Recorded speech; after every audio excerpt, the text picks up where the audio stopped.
Hi, this is Julie with EFT with Julie WP, and I'm here with one of my dearest friends, Suyana Cole, Reiki Master Teacher, Wellness Coach, and author of The All-Inclusive Approach, The Art of Divine Remembrance.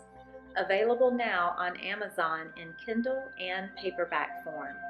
And one of the reasons I just really wanted to talk with her is she's written the most incredible book, and the picture on the book is so beautiful, and it's called The All-Inclusive Approach.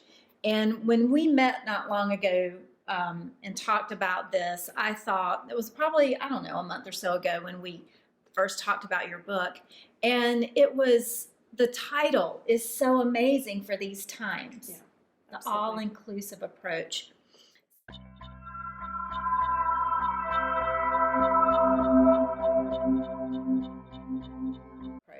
Yeah. So inclusivity has been a theme in my life for as long as I can remember. I've been like the one rooting for the underdog and not wanting anybody to feel left out. That's just been part of my way of being in the world. And when I was going through this process of transitioning out of a lot of the spiritual dogma of, envisioning your future so that you can have the reality that you hope for, all of the kind of law of attraction and a lot of the ideology about, forcing an agenda kind of on life, even though sometimes it's coming from the most loving part. For me, it felt really forced. And I wasn't like in collaboration with source. It was more like, please give me the thing that I really want, and I'm going to try and do everything right so that you deem me worthy of receiving this thing, whatever this thing might be. And there was a lot of separation in that approach.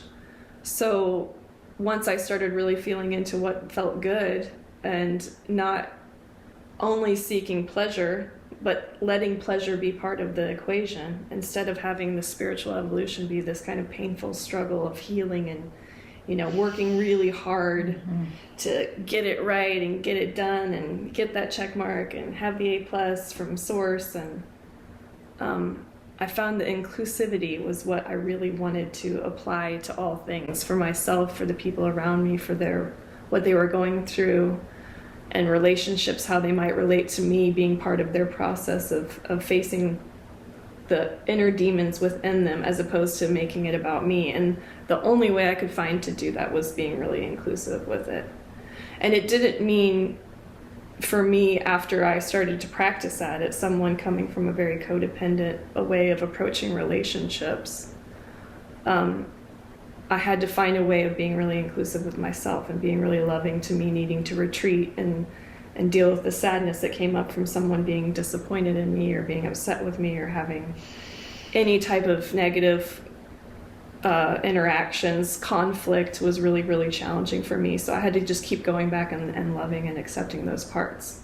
And it became the approach that I was taking in all aspects of my life over time. That's amazing. Yes, I can relate with being an approval addict. Yeah. And it is really... that's a challenging one, yeah, for sure. It has been for me. And so ungrounded. It's such a scattered way of living. Yes, without question. And I got to the chapter in the book called Imagine, and I wanted to ask you about, because what came up for me when I was reading through that was, well, what about the idea that we're co-creating with Source or God or Spirit or all the different things that we call it? What about that piece where we have to day in and day out put one foot in front of the other and do the next right thing and just live our life? Yeah. So I was curious. Be accountable for our experience. Right. Absolutely. Well, let me go ahead and read a passage from that chapter to kind of introduce the concept that you're referring to. Imagine, just for today, that everything that happens has been predetermined. Imagine that as a connected and fully aligned energetic being, preparing to incarnate that you wrote with the guidance of Source or the Supreme Consciousness the entire unfolding of your life's story. Imagine you are the embodiment of a character who was finely crafted and thoughtfully created for the sole purpose of supporting, encouraging, and participating in the expansion of all of creation. Now imagine that you are the character, the actor in this play, and the freedom you have in portraying this character comes in the form of your interpretation. Imagine you can't edit how the scene will play out, what will happen to your character, and the interactions you will or won't have throughout the story. But you have complete artistic freedom when it comes to what you choose to think about the story, the characters, and the significance of playing this character in the grand scheme of things.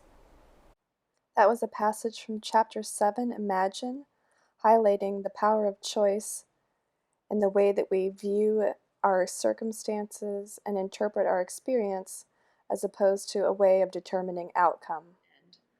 And what I heard from a few people, and what it sounds like it was for you too, is it feels very disconnected from a co-creative perspective. Like, what influence or participation do I have in this other than just like a puppet being puppeted by a puppet master, Source, God, Spirit, all of these different things.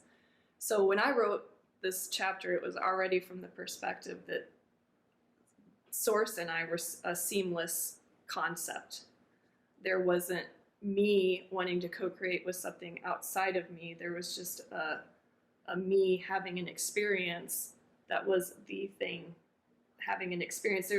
It's hard to explain it without naming them separately.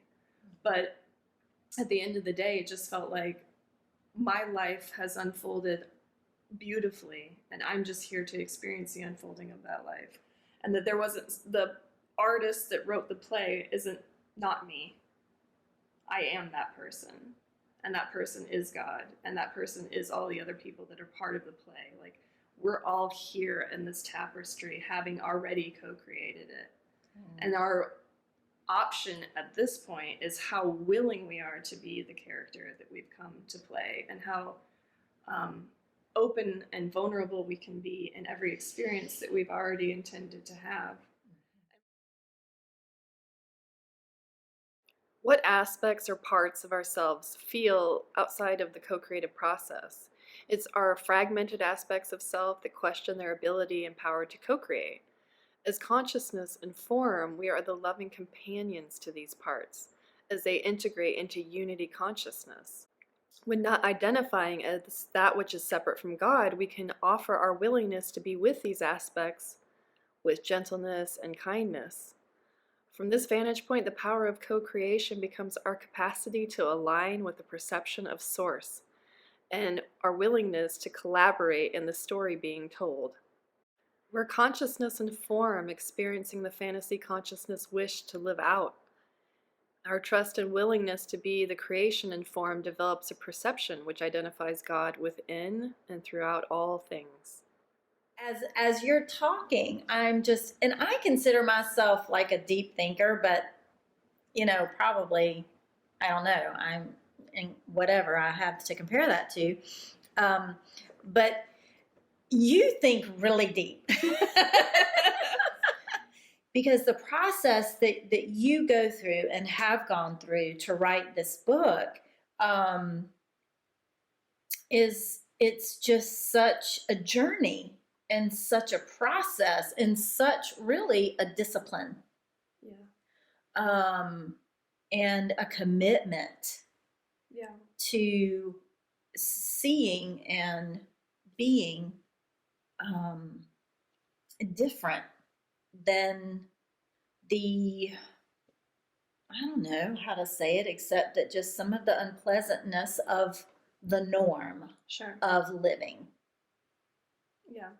But that can be a real catalyst for the parts of me that want to belong to come up and feel really threatened, to be seen and to have these dialogues and be having them sometimes with people where I can see it's just, right over their head. It's a pretty vulnerable place to be. But I can't imagine doing it any other way, because there were so many times that I was trying to approach this like vigilantly from that perspective of annihilation. Like all unpleasantries need to be ended by the end of this process. And now it's just like, oh, hello fear, hello, impatience, hello boredom, what's your message? What are you trying to highlight right now? And again, from this idea that everything's already played out, then I can befriend these things that are only existing because we live in time and in space. I can befriend them and sit with them for a while without that sense of urgency anymore, that I have some goal that I have to get to so that I can have some state of relief, which I think so many people are just seeking some state of relief. And when we can find a willingness to be with all the things that are coming up, then that relief happens in real time. It's not something that you're trying to strive for relief in the future. So many people, they're so distrusting of everything. They're even distrusting of self-soothing and choosing to have an orientation or a focus on something that's uplifting, thinking that they're somehow avoiding something that isn't uplifting. And I guarantee you, even at this point, like I have days where I am just devastated by the things that I see happening in the world. But I'm not turning to acts of avoidance in an effort to relieve myself from those moments. The relief comes in being willing to be sad and be devastated, because it seems appropriate to feel those ways. And when I do eat the cookies or, watch Netflix for 4 hours with my son, yes, I do still do that, then, I can be willing to accept that there's that part of me too that just wants to check out. Yeah. And that's the all-inclusive approach, is a seamless acceptance and an assumption that if there's only two options, all things are part of this consciousness, this God sense, this source reality, or nothing is, because it's one or the other, and the one where it's all encompassing feels the most accurate to me. That is so beautifully stated, and I'm glad that you mentioned the difficulties of the times that we're living in.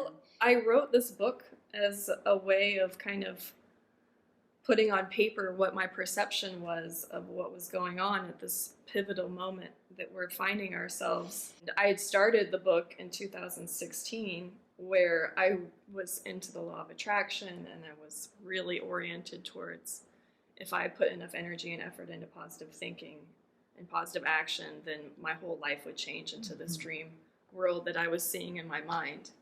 And like so many people, I was just met with a lot of disappointment and heartbreak and devastation, where all of my efforts were not yielding the results that I had hoped to achieve.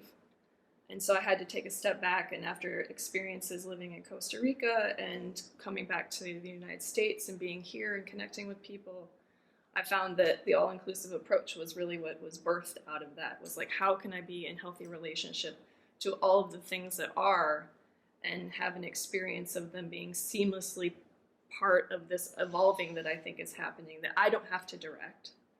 I can just participate in. That is so beautiful, and I just find you so amazing that you can articulate all of that. Thanks.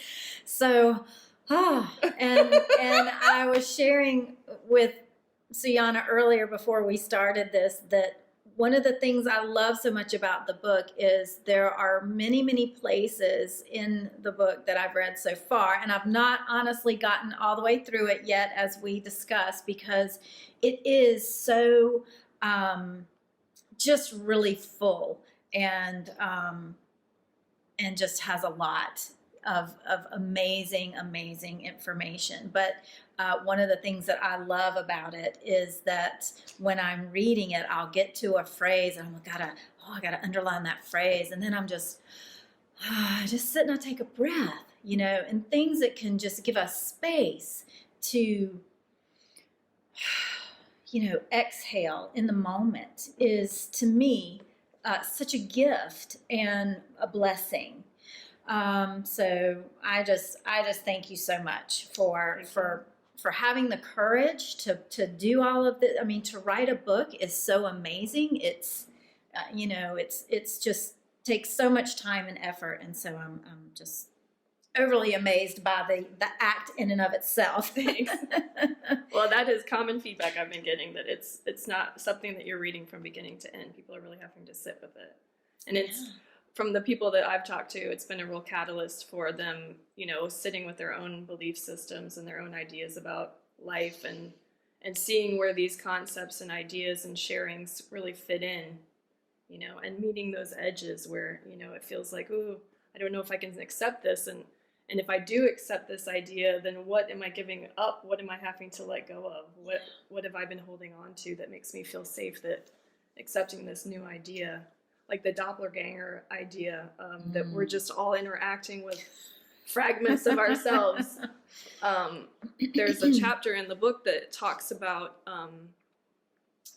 this idea of consciousness being oneness. If that's the case, then the parallel universes really are just each of us having our own personal experience on many different planes and many different realities, but also in the reality of the people that we're interacting with being a fragment of our shared consciousness. Mm-hmm.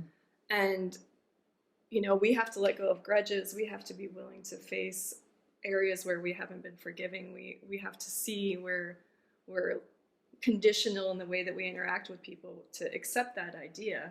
Mm-hmm. And some parts of us aren't ready to do that. So we have to be with those parts that are within us too, because we're fragmented within ourselves until we really feel at harmony with all the pieces of our own individual puzzle. Yes. And the way that you talk about parts and, finding harmony with all parts of ourselves, and the awareness that takes really to notice, to stop and think and notice.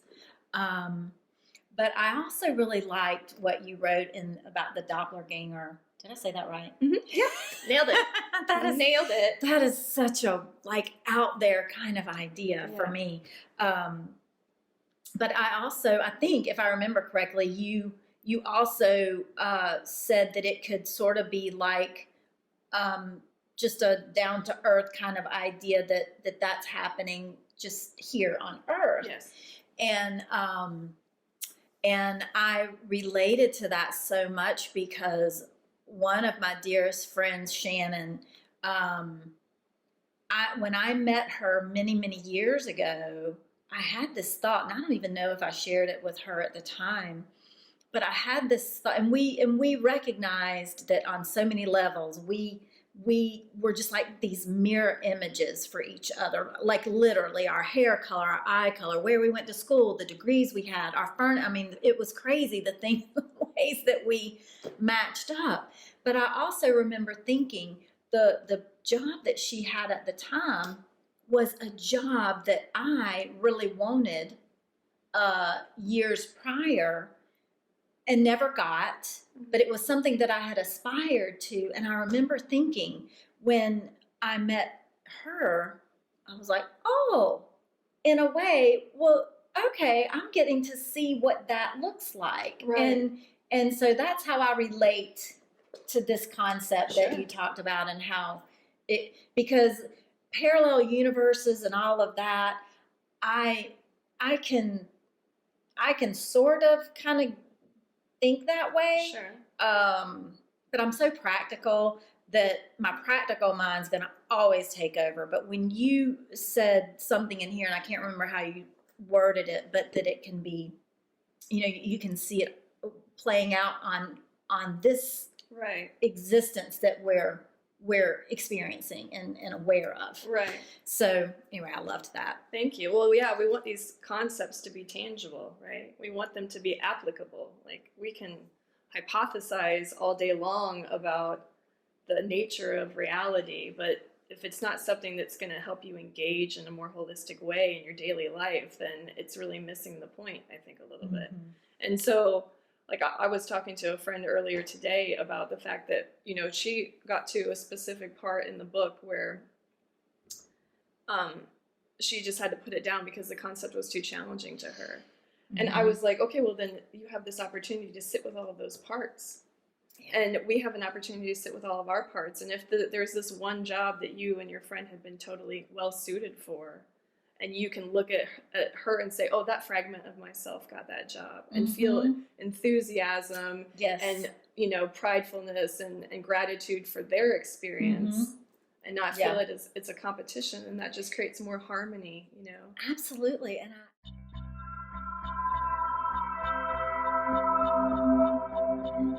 is there anything else you'd like to say about how your all-inclusive approach can assist us during these times? Yeah, I feel like one thing that's really helped me is remembering that I'm an eternal being, and that's taking a lot of this pressure to know.